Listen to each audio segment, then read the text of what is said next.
Good to see you.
What's up, Ken?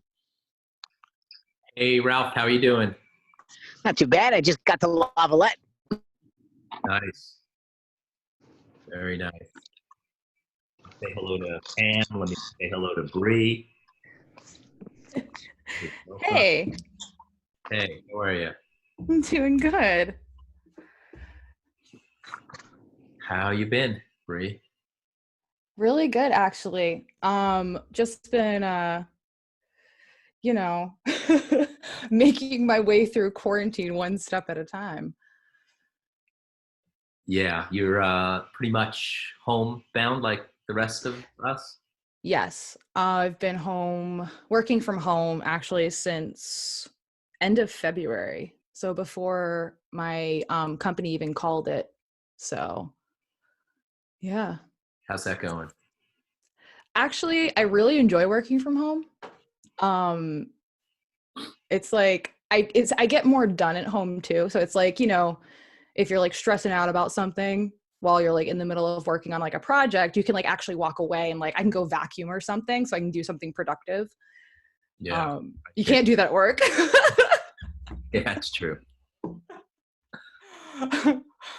So those things are and I also am just enjoying my time actually being in my home, which is like that's such a strange thing because you don't really I've never really spent time in like my apartment, unless I was sick or You still in Connecticut? Yes, still in Connecticut. I'm still in Connecticut and still working at the same agency. So Good. yeah, doing all good here, which is Yeah. awesome.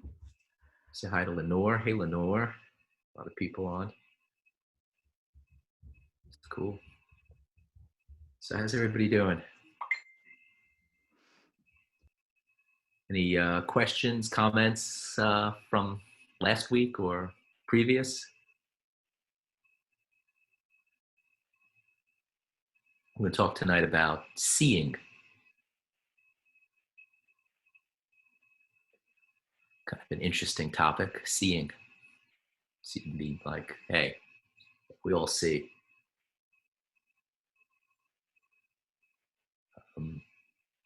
I'll just jump in then and you guys can ask some questions and comments as we go along.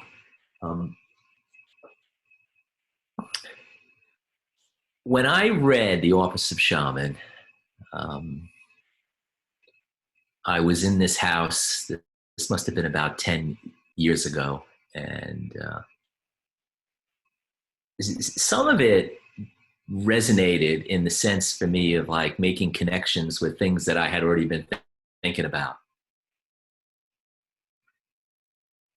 or had read about or had even experienced, but didn't have a language for it.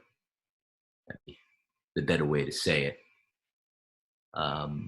Some of it seemed kind of far-fetched too. It did, but yet exciting. I remember reading a book called Be Here Now.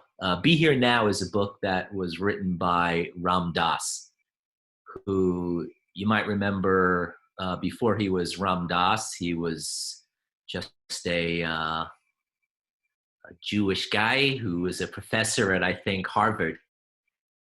And he was involved with a lot of people back then, I think, in the 60s in psychedelic research, up until the point, I think, when during maybe the Nixon administration, they had declared the so-called first war on drugs. And Ram Dass picked up his shit and left Harvard and went to India, where he ran into another American who had been in India for years before Ram Dass. And the guy he ran into introduced Ram Dass to a well-known yogi, guy named Neem Baba Karoli, I think was his name, or they would affectionately call him the Maharaji. And it's a really interesting story because Ram Dass comes in with all of his Harvard professor logic there, and he meets the Maharaji, and he sees all the Maharaji's people that are there are touching his feet and kissing his feet, and Ram Dass recounts in his book, he's thinking to himself, no freaking way. It's like we don't touch people's feet in the US, and there ain't no way I'm going to be touching this person's feet. Maharaji sees Ram Dass there, and he kind of motions for him to come over and says to Ram Dass, the first thing he says is something like, last night you were sitting underneath the stars thinking of your mother, and she's got a problem with her liver, or something like that. Well, he basically falls on his knees and touches the guy's feet. And that for Ram Dass started an apprenticeship. But at the beginning of his apprenticeship, he thought what he was getting involved in was magic. And he recounts early on, maybe one night, he sees all of this stuff that the Maharaji can do, which was basically to be able to see where people are, or see where stuff has to be, or see how things can flow and people can get along better, and see where the problems lie. And he was really amazed by that. He recounts one night, he's sitting in his bed, he's got the covers up to his face, and he's thinking to himself, what am I going to do with all of my magic powers when I get them? It turns out, as he recounts later in his book, that no, he wasn't really getting any magic powers. What he was doing was he was learning how to observe things. He was learning how to observe things in a way that he had never been able to observe them before. Okay? That's how I think about seeing. Like everything else we've covered in the Office of Shaman, it's practical. But, I understand for myself, thinking about the Ram Dass story, how I put it in a category of magic. Because keep in mind that, throughout all of history, everything that we didn't understand always had to be in that category of magic. I mean, magic that the sun came up, can you believe that? Or magic that it went back down, or magic that the rains came, and magic that the sun came out, and all sorts of things like that. But as we learn and as we understand, we chip away at magic. We don't chip away at it in terms of making it less magical. We chip away at it by turning it into what it really has always been, something we're capable of understanding. Seeing's like that. I know as a lawyer, seeing is a skill set that, it's good to have. You ought to be able to have that. Experienced lawyers, experienced business people can see where things need to be. They can see how things are out of order. I had an experience that I recount sometimes with a group of young guys that came in and wanted to hire me to form a company for them. Young whippersnapper, 20-something gamer guys that had the next, according to them, greatest invention or greatest game app. And in fact, their game app was already up on iTunes and a few other places where gaming apps get distributed. They had already had a distribution of 100,000 downloads at that point, which is pretty significant, especially for you know, if their first time doing this. They found me through my accountant, and they scheduled a meeting at the law firm, and I had met them all one Monday morning, 10 a.m. in the law office. And they came dressed as you might think gamers would come dressed, with ripped t-shirts and ripped pants and hair that looked like it had never been combed. And I started the meeting the way that I'll always start a meeting with a client. What do you guys want to accomplish here? All of them said at that moment, taking turns, that what was most important to them was that they have a lawyer that protected their interests in case the other partners would turn around and do something that they didn't want them to do. In other words, each one, for example, wanted to make sure that the other partner didn't sell their equity, their shares, their stock behind their back. Okay? A problem, right? I mean, you see where I'm going with this. But I mean, it wasn't hard for me, hard to see that the issue was not that they were, at least the critical issue there was not how do we get our gaming company up and running. The critical issue there had something to do with something more fundamental, something much more related to thought, something much more related to getting along, something much more related to programmatic, something much more related to the natural order of things, something much more related to all the tools that we've talked about up to this day today. And in fact, how those tools not being functional in thought lead to a funky sort of reality. And that's what seeing is about. Really, with those guys, what I did is I stopped them in their tracks. They needed to be stopped in their tracks. Because when they were done going around the room telling me how the most important thing about this meeting was that I was going to draft a partnership agreement to make sure that each one of the other ones didn't screw him, I said, all right, you guys done? They all said, yeah, we're done. And I said, close it down. And I just left it right there. And they're like squirmy in their seats and looking at each other. I said, no, you got to close this down. Close it down. But we got 100,000 downloads. We got come on, no, close it down. It wasn't going anywhere, and I needed to get their attention that they weren't following a natural order of things. They were not at one with themselves. There was trust issues there. Obviously, they weren't seeing. They weren't moving their positions so they can be in harmony, or moving the way they think about things to be in harmony with each other. As a result, if you remember, the triangles that we've been putting up, that playing field that we've been putting up, things were out of alignment. The reality that's going to be created is necessarily mathematically funky based on what they were doing. In other words, the tools that we're talking about here are tools that we use to create reality. All right. Well, when do we create reality? Freaking all the time. We are reality creation machines. Everything that you got in your life, look around your house, your car, the kind of relationships you have, the kind of business you run, all of it. It's all your very own creation. And so seeing kind of gets us to the point where we look back at all of the tools that we've talked about over the last several weeks, and we kind of contemplate and say, yeah, that shit's got to be working. It's got to be functional if the reality that I'm going to be living in is going to be something to my liking. Because believe it or not, this happens. We're reality creation machines. It often doesn't work to our liking because of some, let's say, some glitch in one of the things that we've talked about previously. Okay?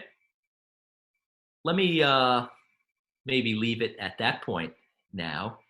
And hey, John, are you around?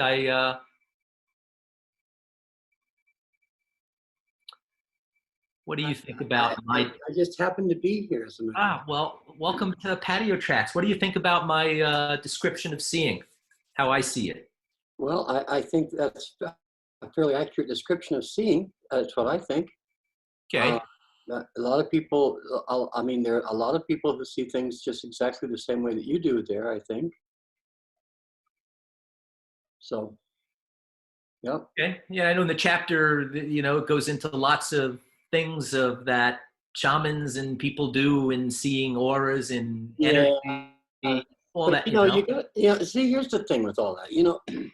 You got a bunch of people that are going to answer this thing and they're going to say, okay, I know what that means. And they don't know what it means. What they are is they're flakes, but they don't know that they're flakes. They're nice people, but that doesn't keep them from being flakes. And so consequently, when you talk to them, you have to say, well, all right, what can I do with you? Because you people aren't paying attention here to something that's real. So you got to put some woohoo in it somewhere so that you have a way of talking to those people, because otherwise you'll never talk to them at all. Makes sense. I didn't until about a week or two ago. I didn't put it together for myself to the point where I can talk about why the woohoo is, a part of, the kind of window dressing on things for people. Yeah, it's like telling a lie. You gotta, if you're gonna tell a lie, you gotta make it interesting at least. I mean, you can't just, you can't just make up just any old lie. I mean, you got to be at least entertaining. Yeah, that is true. So seeing is like the looking back at the other tools. It's the culmination of being able to pick agreements. That's what it seems to me. Sort of, in a way, it is, I think. But I think that it tends to be a little more complicated than what we really give it credit for in that regard, Ken. Yeah. And the reason I say that is that it appears to me that one of the things that we really kind of have to do with ourselves is we have to get to a place where we can say, all right, how serious am I about this thing that I'm dealing with here? And that's really a time where, you can't really kid yourself anymore. You got to get down and get dirty and say, well, really, I'm kind of kidding myself about this thing or that thing or whatever it is that you're doing, right?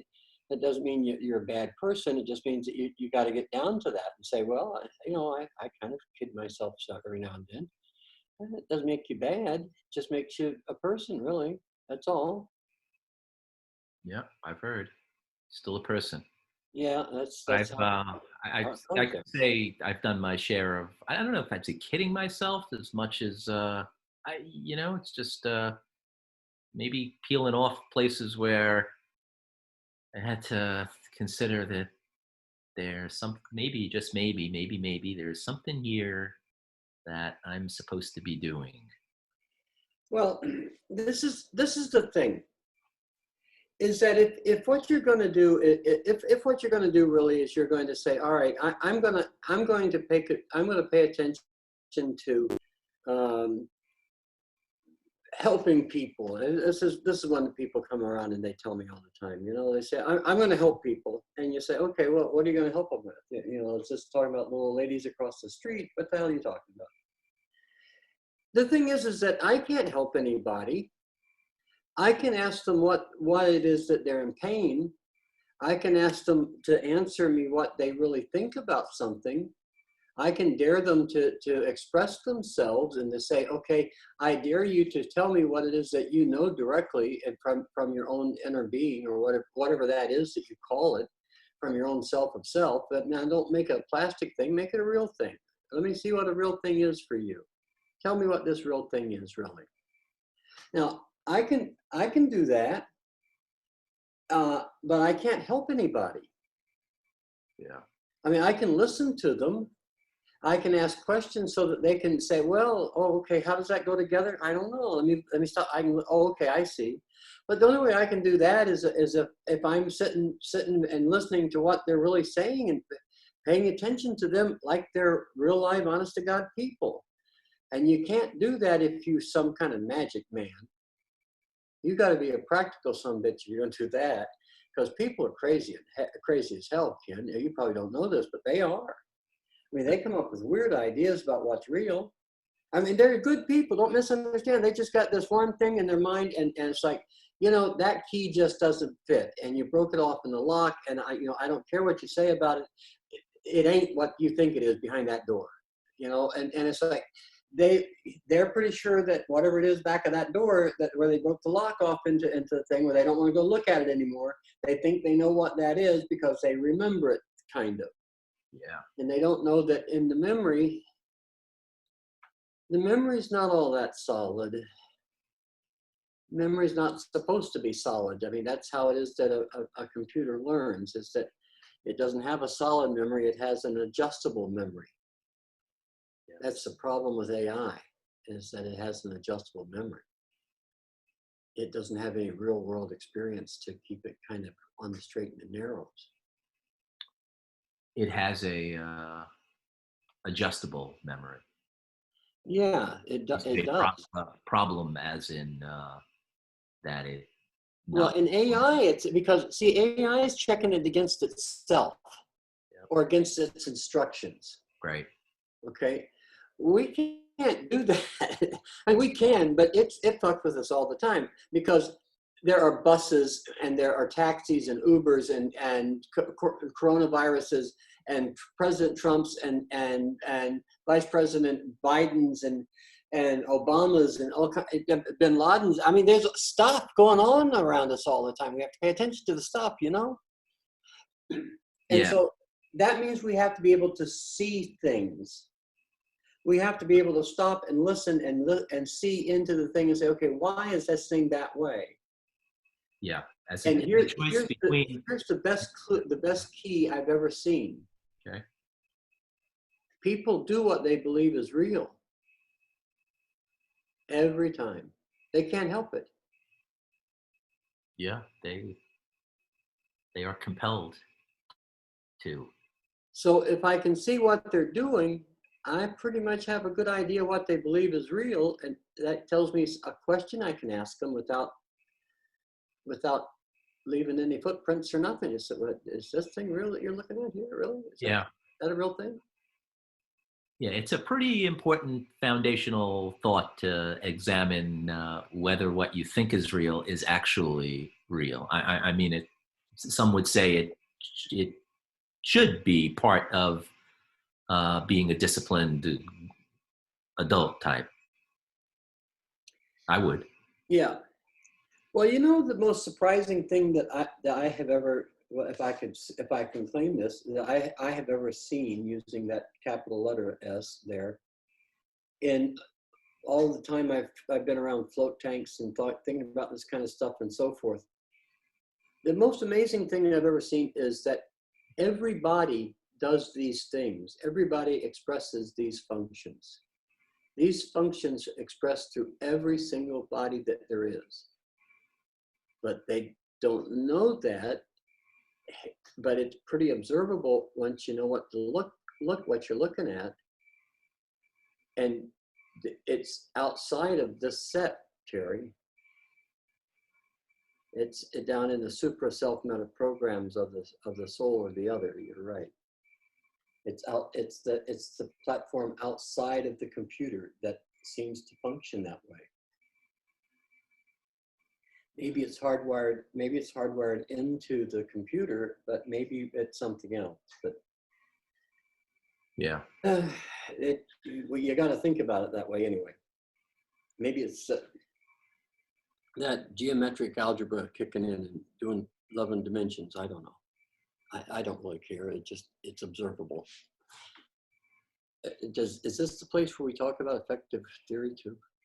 Is this the place we talk about an effective theory? Yeah. It probably not a bad idea. We've covered it a couple of times. say that a theory is an effective theory if well it you can put it to a practical application. You don't know what the hell how they got to that Yeah, it's like equation. gravity, right? It's like gravity. You know, I have some effective theories about gravity that in my head somewhere because I can balance myself, Yeah.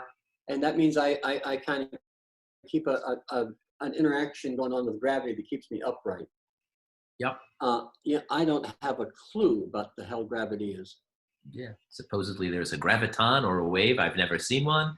I probably I never don't will. think anybody ever has. Yeah. They say they can measure them and so forth, but you know they're so big and bad and long that it takes some, you know, I don't know, a year to measure it or something. I don't know. It's some kind of it, it's a calculus that I can't even imagine. But somebody's doing it and they're doing a good job of it apparently because they're actually developing information.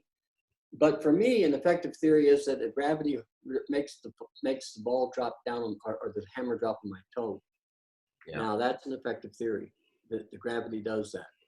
So how come you think this is a moment where effective theory? Because we're talking about a model that is an effective theory on how if you take that upside down pyramid and you use it from below the pyramid as a level of concept of soul or other expressing through a programmatic set in the body, then you've got a theory to navigate how you do stuff and how you get along in life. I'm not so sure that that's an accurate description. Okay. Okay. Here's the thing. In history, there's always been contracts. In Samaria, most of the Sumerian cuneiform texts that they found in tablets are business transactions. They're divorce papers and they're sales receipts and there's stuff like that, you know? Yeah. Okay. And so people have been recording their agreements and saying, look, I did my part, you did your part, and here's the proof, and we've signed for it, we're all happy with it for a long time. A really long time, like as long as there've been people. Okay. And so that indicates that whatever it is that governs those interactions have been around and been innately around since the beginning of time in human interaction. Yeah.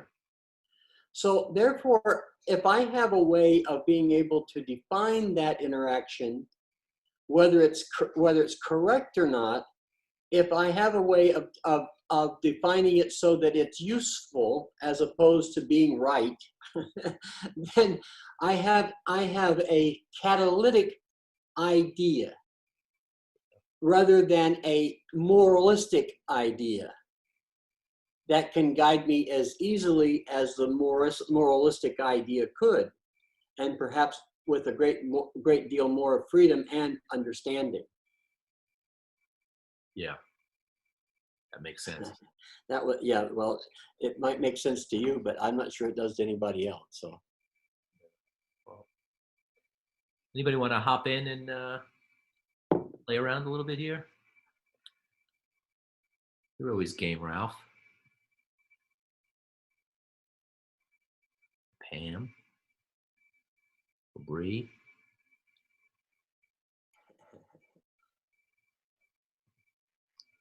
Lenore.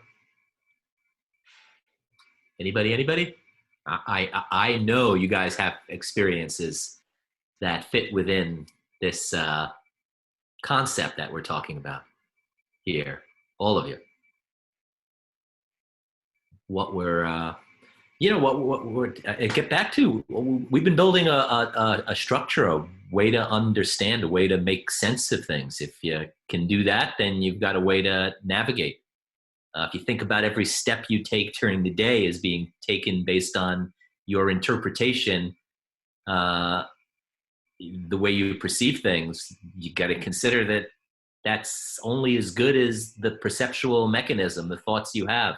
the memories you have. That's it. That's it. That's true for me. It's, it's never been any better than the map that I've had to navigate. No better, no worse. It's been a map. So what? But we know we could have maps that are more effective than other maps. We know that we can do that. We know we do that as we get older. Even we navigate relationships maybe differently. We can deal with different things. I think what we're talking about here is that for the most part, we seem to be locked and loaded at an early age on the way we go about things, but there's no reason why we have to be locked and loaded. We can update our mapping software and improve our lot in life.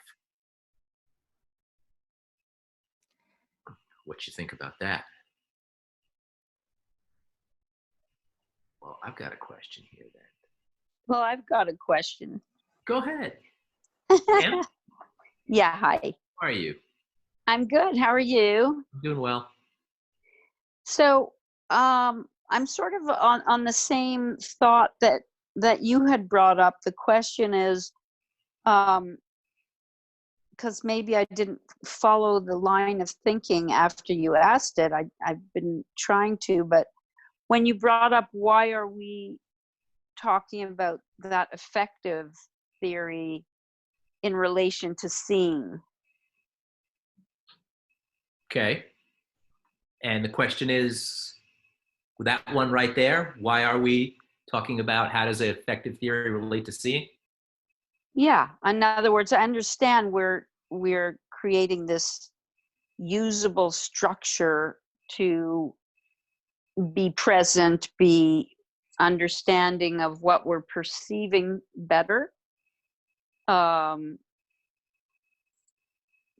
So what is effective theory then? Well, it's like I don't know. I've heard. I don't. Not involved in writing quantum physics equations, but I've heard that those equations are the most accurate ones we have, and I've talked about how current thinking doesn't have a freaking clue. Certainly not an agreement. Nothing more than just a whole bunch of hypotheses as to why that shit works. But they don't have to. It's like, hey, these equations work. They work phenomenally well. If you adopt quantum physics thinking and equations into the shit you do, if that's your job, well, then you can navigate a whole bunch of industries a lot better than if you don't, without ever having to know why the heck the thing actually works. But then it doesn't seem like it's a theory. Well, it is a theory. It is because It is. yeah. Go ahead. It actually is a theory. Yeah. Because I mean- you can't really define it. See. Yeah. So like, No, go ahead, Perry. Go ahead. all right. So Pam, like if you're seeing into like where is something running out you? I'm sorry, I missed that. I didn't hear what you just said. Sure. If you're taking a look at what somebody's doing and you're seeing into, okay, where is that going to run out to? If someone's being dishonest with you, if someone is, but if you're looking at that, you don't have to know exactly how that insight came to you. Ah, okay, all right, I gotcha. Okay, we have that happen all the time. It's like, wow, how did I know what was going on here? Pam, So, I'll do a small, like, you're a mom, right? Yes, uh-huh. So if you see your kid that's walking on this thing and it's doomed to fall, right, and break its head, are you gonna you can see the future of that, right? Of Okay, that behavior. right. Yeah. So that, but more intense, more profound of when you're talking to anybody. That behavior is gonna show you what's the outcome. No, that I understand, because that's perceiving reality. But why would it be then considered a theory? Because a theory, to me, Because it can't is, be proved, girl. Yep. oh, you can't prove it. Right. theory, if you have, in other words, let's just take the whole thing. See, this is one of the things that all the smart guys do, right? They all say, okay, but you can't really prove that there's a soul. I can't measure it. And so it's like, okay, well then, that's fine. And I don't mind that you can't measure it, but you say I can't really prove it. So how is it that you know these things? Where did this belief originate? Is it within you? Is it within mom? What is this thing? I go through each one of the functions and ask a series of questions about that, and ask about what are they doing in terms of the actual tool that they could use, and encourage them to use that tool, and dare them even to use the tool, to see what happens for them in terms of all of the results of that of the functions expressing. Now, if that happens to folks and they see it for themselves, I don't care whether they proved anything. I don't care if they know how they know about that. If they can use it and they're happy with it, I'm good. But I it's get still it. an effective theory, and that's all I want it ever to be. I don't want it to be a proven fact. Right, got it. I see. Okay? Everybody's got to decide for themselves. Yeah. What am I going to do with this? Yep. Mm-hmm. I always thought it was I'm showing the copy, the cover of the Office of Shaman, and the subtitle, or the sub heading, is a hermeneutic rationale for the inclusion of the soul concept in the genesis of human thought. Well, first thing is, I didn't know what the hell that meant when I read it. Mm-hmm. It took me years to kind of peel that away. But even when I first read it, I thought it was pretty modest, right? It's like, wait a second, it's a rationale? Like, why not just say the Office of Shaman, how thought works?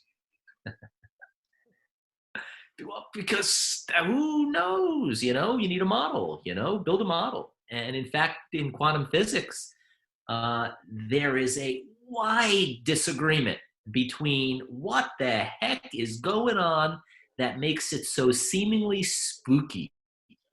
One of the prevailing theories of why quantum physics is like that is under the heading of many worlds theory.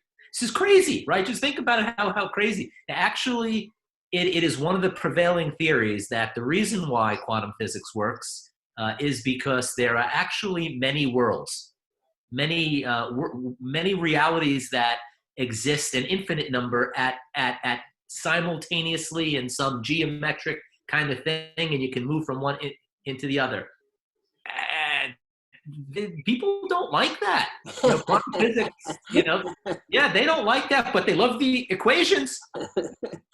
Hey, it saved me a lot of time down at the checkout at the super. That's a fact. Right.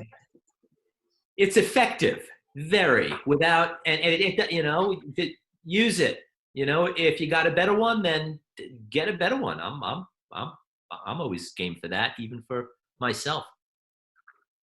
Which, by the way, on this topic, this is an observation that / question for John. Yeah.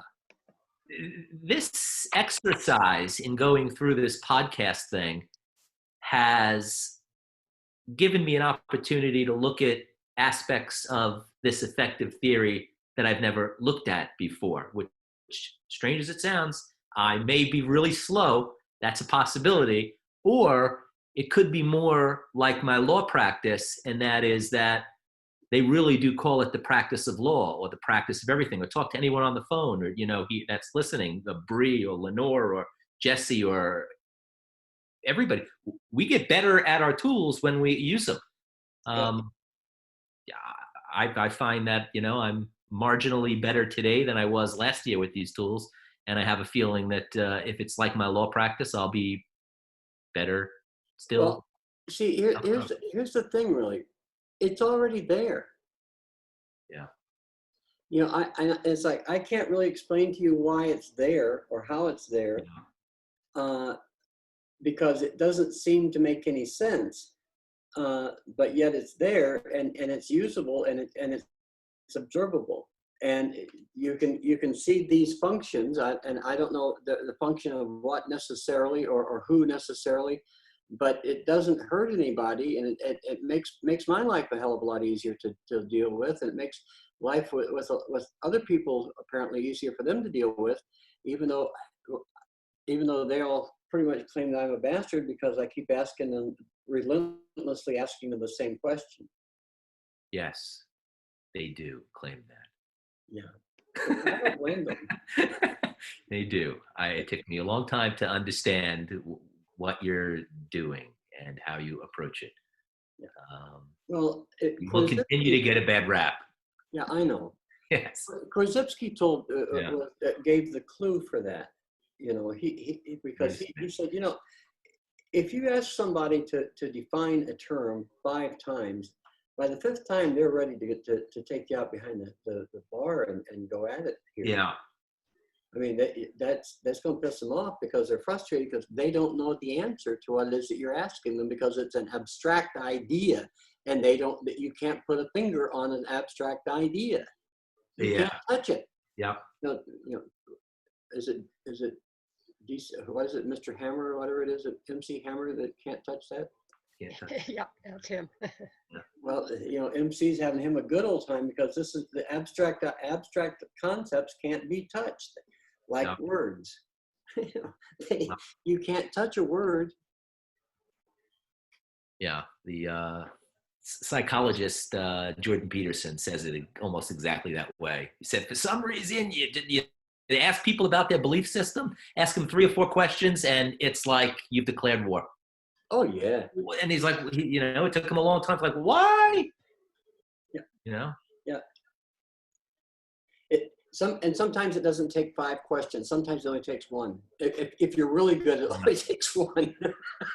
Yeah. I sometimes think of it that I know that if there's a pot of molten, you know, steel that you're hanging me above, threatening to let go of my legs, you let go of my legs, I'm fucked.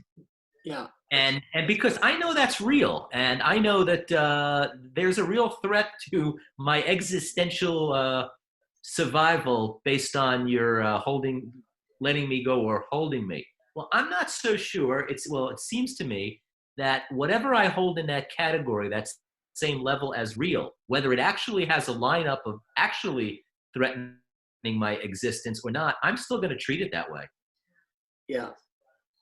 Well, you got to remember that the survival meta program, the survival priority list program, puts yourself or your soul above the body, and it exists that way. Really, people protect their beliefs in real more than anything else. They believe they protect themselves just almost that much. Yeah. And then they protect their body, and then their wife or their lover, and then their Yep. kids, and then mom and dad, and the kid, and the other kids, and so on down the line. But it starts, you know, it's that part first.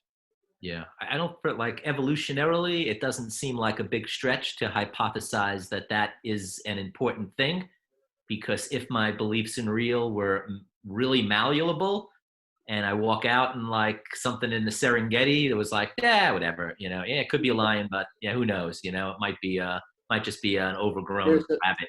There's a couple of things to think about here. Primitive peoples, okay, when they're first contacted, what do they say separates them from the animals? I don't know, what do they say?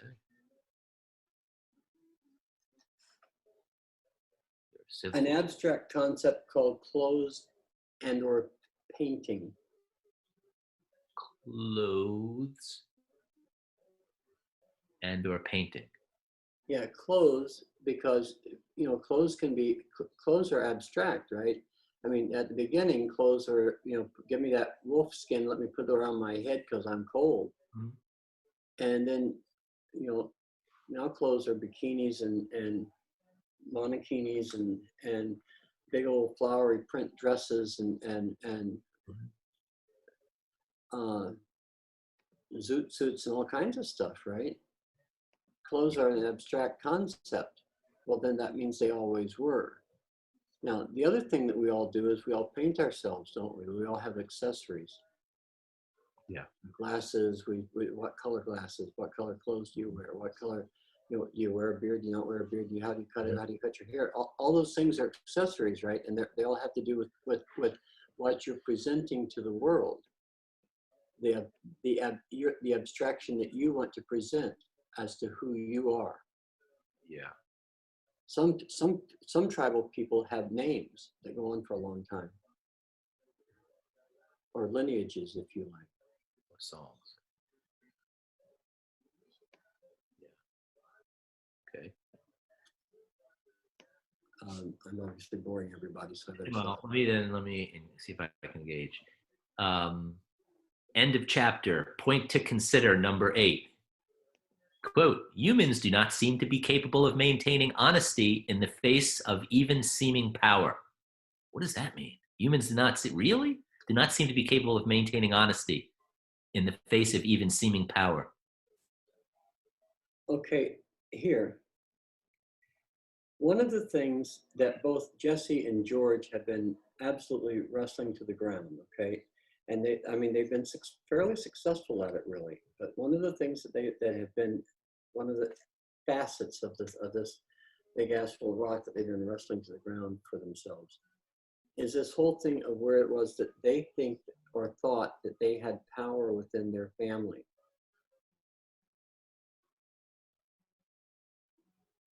They couldn't be honest about anything from there. Hmm. Yeah. And so you see, when we think we have power, then what happens is that we think that we have the ability to use it.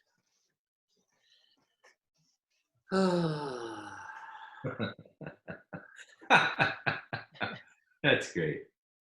There's another part where you say in the book that seeing is seductive, or maybe the most seductive of what we've discussed heretofore. Well, that's true. If you can actually see what people are doing, it's like patience. It's its own reward, right? The more that you can see things, the more that you can see things, the more that you can see things, the more that you can see things. And so it's like seeing is in lots of ways is a precursor to learning to learn. Okay, that makes sense. Yeah, I have to. Yeah. Okay, if I can see connections and I can follow those connections to see if they connect, then I know how those connections have gone together. You know, if you do that when you're learning a road. If you go to a new town, and you go down to Florida, you go someplace you don't really know when you first get there, and then you say, okay, well, wait a second, this street here goes over to there. That's the same street I saw on the other side, but I just passed.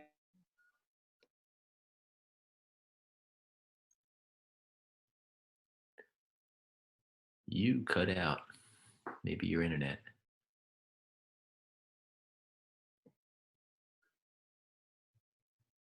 Lose you? His mute is on right now. Okay. What was?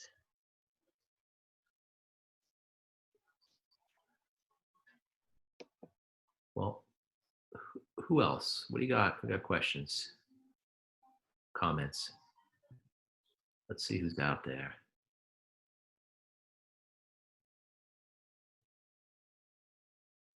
What do you guys think? And this is Paul. Hey, Paul. How you doing? Good. How about you? Pretty good. Pretty good. I'm hearing you guys talking about seeing, and I think there might be another way to talk about it that could be useful for some folks. Yeah. Is it's the ability to see a pattern that's there to be seen by anybody that is looking for it, but completely invisible to everyone that's not. And it tells you an awful lot about what's going on in a given situation if you can see the pattern. Yeah, that makes sense to me. Yeah, it does. It is there. There are They're just there. Yeah. Not magic. Yeah. I'm not, putting something there that's not there, but I am seeing something that maybe somebody else doesn't see. Yeah. Yeah, that makes sense. That fits within my experience of just getting better at things that I do, being able to recognize patterns. Yeah. And I think that's what John was just touching on how you learn. You recognize things that you hadn't previously recognized before. And this is it's a concept that I think in some sense everybody gets, because how much of the world does a baby observe? What kind of abstractions can they entertain? What kind of subtlety can they deal with? And the answer often is, well, not much. And as they get older, they introduce an abstraction of there are other people in the world, and I've got to figure out how to get along with them. And as you get beyond that, you've got to go to school, and then you've got a career and a trade, and there's all sorts of layers of onions and things of understanding that you can peel away from things. Well, just to ask you guys, you and Paul, a question about that on the patterns is when I think about that, I think about it relates to the tool of differences, because you're like, what fits with the pattern and what doesn't. That as you can start seeing differences, and that's a learning process. Yes, but that's so that you can find out what you do, Terry. How do you address those differences? Right. That's. Keep going. Someone more detail for Well, everyone else about where that is. I think I see where we're going, but go ahead. Well, the question is personal to each one of us. Is how do you address the differences that we see? Yeah. What the hell does seeing differences have to do with you, Terry, knowing what you do?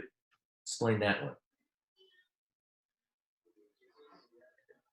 Well, it goes back to that that earlier slide about seeing into where something's out of the natural order. Okay. So if I can see, someone maybe has a difference because of how they're relating to their partner than maybe something I've learned, or I can see, what, I used to do that, and now I'm doing something different. I can see a different. Well, what do I do about that? How do I respond to that? How do I talk about that? Do I tell a story about me? Do I ask questions about them? Do I introduce them to other people? What's the particular way that I go about that? So that I'm communicating so somebody else can see that difference. Just because I see it doesn't mean that the person I'm talking to can see it. Yes, They see with what they're looking with. I'm sorry. Yes, it does. Okay. So you're going to talk to me about differences that make up the rules, right? Yeah. No. Yeah. We need to go into that one right there. Yeah. Yeah. Okay. Yeah. No. All right. Yeah. Yeah. That was an error on my part. Terry, you lost that eagle. Just leave it alone now. Go back and think about it. You think you're close. You got it. Get it straight in your mind so it makes sense to you. Okay. So far, you're kind of going around in circles because what you're saying doesn't fit within what you're saying. Yeah. No, you didn't. You did. I know you got that, but okay. All right. So, the difference is there, and I can see it, and actually anybody else can see it too. But sometimes that. Now, isn't that, Terry? Okay. Look.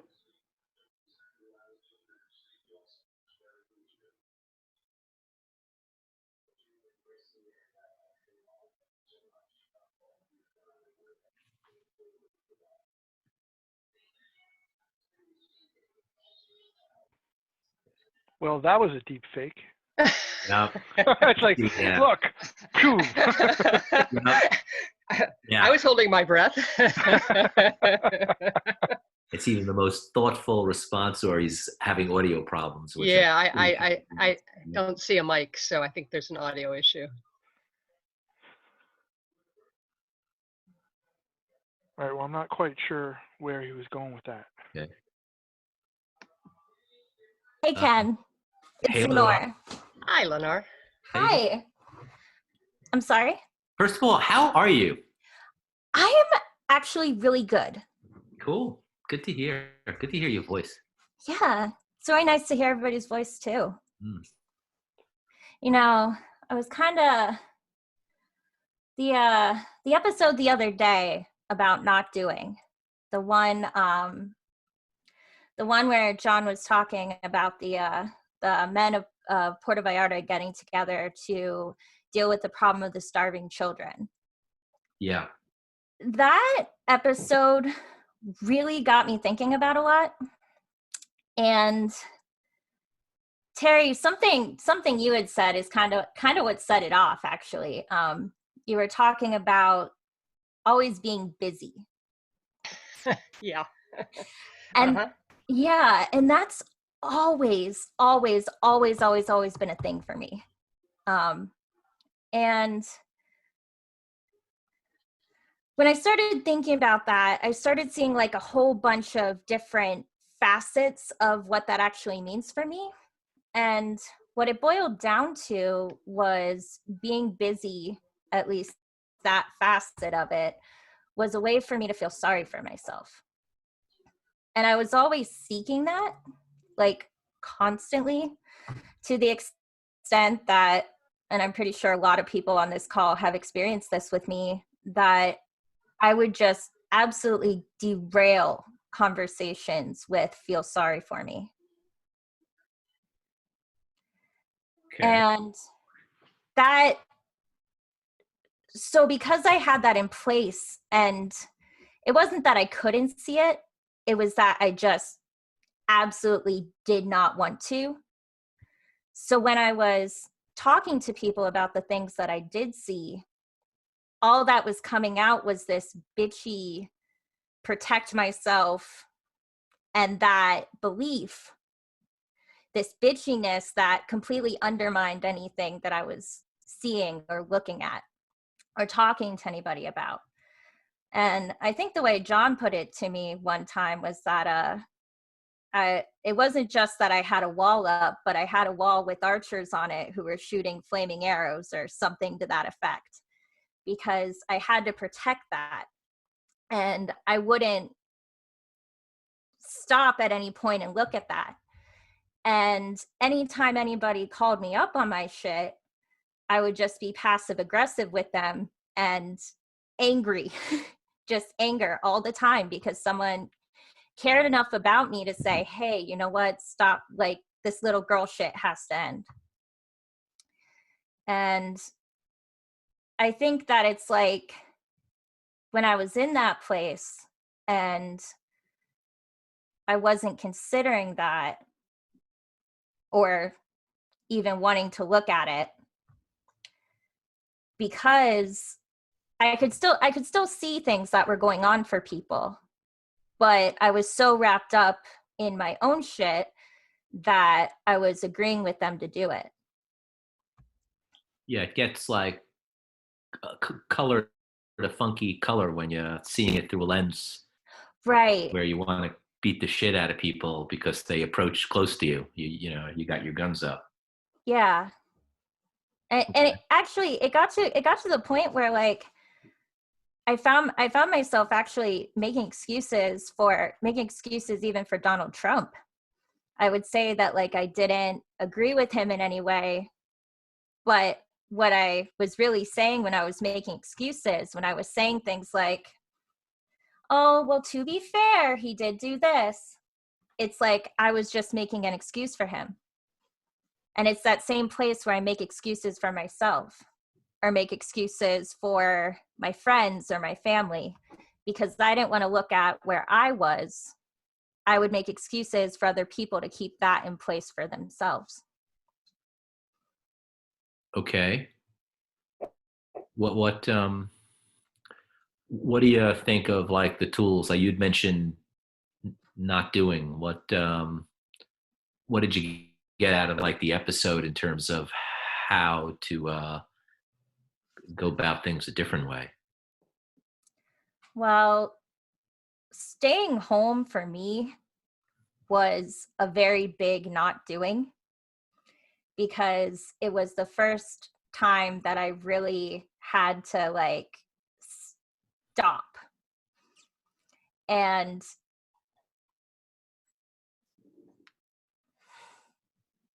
just trying to put my words together.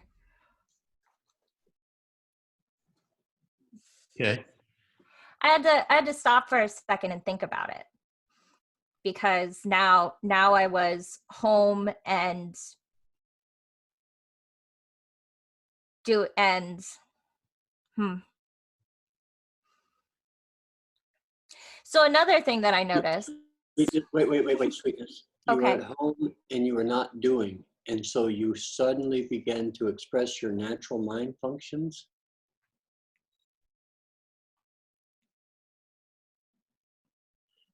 Are those words that would apply to what you're talking about here, kiddo? Yeah, I would think so. Sounds that way to me too. Well, try them on, see if they fit for you, kid. I don't know what those words mean to you, okay? I don't know, hell, I don't know what they mean to anybody. But Yeah. try them on, see if they fit you, see if they fit the experiences that you're having. If they do, then take advantage of it. Okay. You know, no one's ever argued about whether or not you were a smart kid. That you just did dumb things, right? Yeah. A lot of dumb things. Yeah, well, you were a kid. See, the problem is that it was smart kids have to do dumb things to figure things out. They have to. Mm-hmm. No, they do. Really, they do. Because you tell a smart kid, don't do that. They'll say, well, why the fuck shouldn't I do that? And you are exact, Lenore. If anybody in the world fits that description, see, busted. So Yeah. you have to go do those stupid things to find out why they're stupid, right? Mm-hmm. Okay, well, now you had a chance to stop and sit back and put your feet up and take a deep breath and relax for a little while. And you've been looking at those things and you're seeing yourself as being that smart person that everybody else knows that you are. I think that's great, Mm-hmm. kid. Yeah, I think it's pretty great too. Wow. Yeah. And I mean, the natural mind function and the way that's expressing is that now I'm able to see a little bit more beyond myself, because like that whole feeling bad for myself thing, that was absolutely running me. So And now then you're telling me you've been being brutally honest with yourself, and you're more empathetic about how other people are feeling and seeing things and thinking about things and so forth. yep, that empathy function. Tell me it's not. Lenore. Okay. Cool. And then if all those things are in place, then I can actually see something and not be so worried about if I'm smart enough to see it, or any other dumb idea that I held on to for a long time about why I wasn't big enough to do anything. Yeah. Mm-hmm. I remember more than one occasion of running into Nora in a place where Nora would say in her innocent way, "How come you always do this thing?" Yeah, you could see shit. Yeah.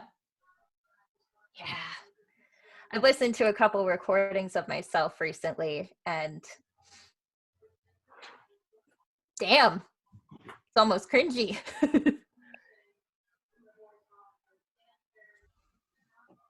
Cool. Well, good to hear from you there, Lenore. Really good. I think we got a hanging. Do we have a hanging question that before John got disconnected there? I don't know that we finished tied a thought in there, but I'd be hard pressed to tell you what's actually loose hanging out there. Again, I think you just lost them again, so your time is terrible. That's that. Well, then it's 9:03. How about we talk about seeing again tomorrow, or pick up with some of these things we've been doing of pulling in some prior concepts and wrapping them all up into where we are now. That's what I want to do tomorrow night. Let's do it. That sounds good. Sounds like a plan. Sound good? There he is, Ralph. We got a picture of you. Yeah, look, I learned how to upload my picture. That's great. Yeah, nice to see you. Looks like you're gonna basically hold up my house, but That's right. Don't mess with me. Scary, but yeah. All right, folks. Thanks so much. We'll see you tomorrow night, 8 p.m. Sound good? Good night. Yep. Good night. Okay, good night. Thank you. Good night. Bye. Night. nice hearing from you, Lenore. Night. Nice to hear from you too, Elise. Night. Good night.